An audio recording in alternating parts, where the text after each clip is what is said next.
Souvenez-vous, l'an dernier, nous vous parlions de ces diplomates américains en poste à Cuba qui étaient victimes d'un mal mystérieux.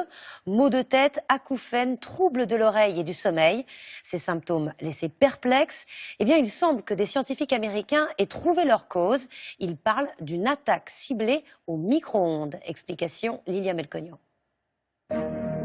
C'est un mystère que les Américains tentent de résoudre depuis ce jour d'hiver 2016, où 25 diplomates de leur ambassade à Cuba ont tout à coup été frappés par des vomissements, des maux de tête, des acouphènes, causant parfois des dommages cérébraux irréversibles, sans que l'on en comprenne la cause. Une enquête du très sérieux New York Times a peut-être trouvé l'origine de ces symptômes.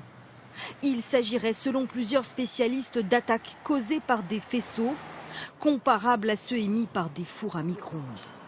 L'arme pourrait ressembler à une antenne satellite dissimulable dans un véhicule. Bien orientée, elle aurait la capacité de cibler un ou plusieurs individus pour l'affaiblir ou même le tuer. Tout dépend de l'intensité des ondes. Une technologie semblable à celle étudiée ici par l'armée américaine pour faire reculer des manifestants, par exemple.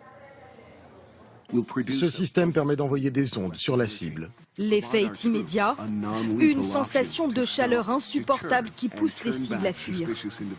Une attaque au micro-ondes à Cuba, une théorie que le FBI ne confirme pas, indiquant n'avoir aucune preuve ni de la méthode ni de l'auteur. Mais la Russie ou encore la Chine maîtrisent cette technologie, de quoi alimenter des scénarios dignes de la guerre froide.